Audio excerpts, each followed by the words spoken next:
Good morning, everyone. Monday, February 4th, 11 below and snow. Yep, the dogs got their run. I found myself going into four-wheel drive just to get around our streets in town. If you don't live here, people, you are missing out on Paradise Lost. Okay, wasn't going to go this direction this morning. This is Monday Reality Day. You had your Super Bowl yesterday. I'm sure you think the wrong team won. And did you get to watch your commercials? Anyhow, who's the dude pictured in the beginning of this video? I'll tell you who the dude is. But first, you guys know what an oxymoron is? An oxymoron is a situation where you have two words that are fine until you put them together. An example, jumbo shrimp. Military intelligence. Liberal intellectual. And this guy, abortion doctor. Reformed, reformed like a whore. Doctors, don't they take a Hippocratic oath? And this guy deals in an industry with about 100% fatality rate. But doctor it is. It has that title. And like I said, I didn't want to go here. I'll explain tomorrow. We're going to take a little trip. And that'll be the introduction of that video. Just everything ties into monetary realism, even what we're going to do tomorrow. Okay. This disturbing testimony. Is there a doctor in the house? Yes. Dr. Anthony Levantino, the guy pictured at the beginning of this video, testifying for a House subcommittee. The date's not clear. It was sometime in 2018. It's a 2-minute video. I'm going to warn you up front, people. It's disturbing. So, view it at your own risk. We'll play the audio testimony. 2 minutes. You can hang on that long. And we'll go from there. Here we go. Watch how good I'm doing at this.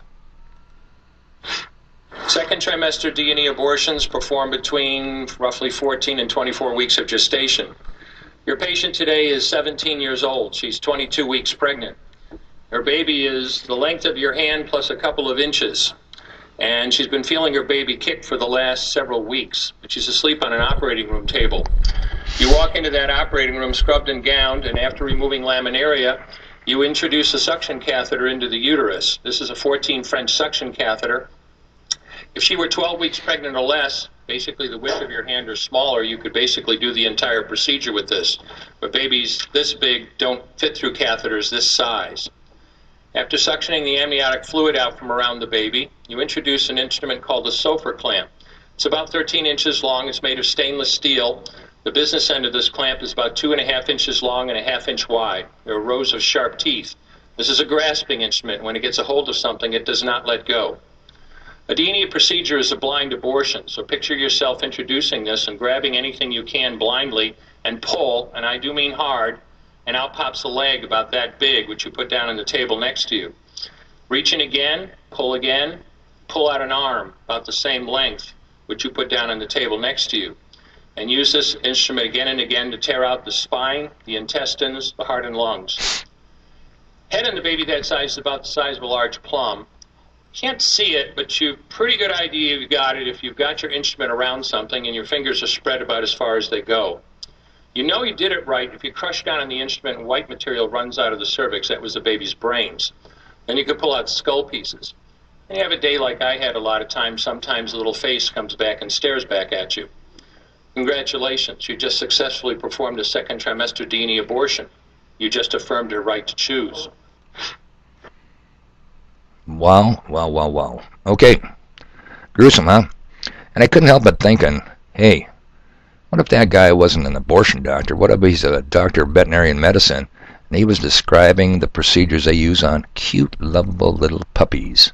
What do you think the Americans would do? They'd tear down every vet clinic performing those ridiculous procedures brick by brick.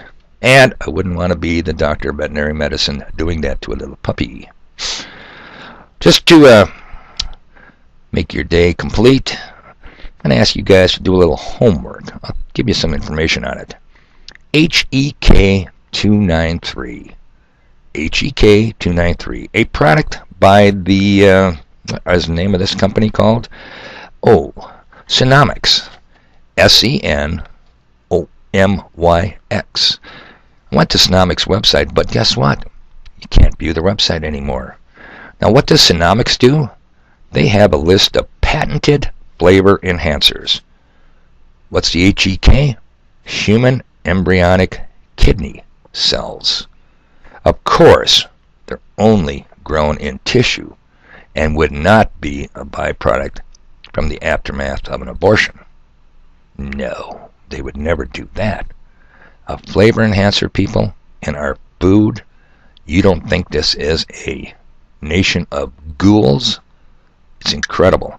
If our good doctor were to take the temperature of this country we live in today, if we used to take a rectal thermometer and poke it up the butt of this country, I am convinced the end would blow off. Okay, people, till tomorrow, we're going to take a trip. Fasten your seatbelts. We're going south.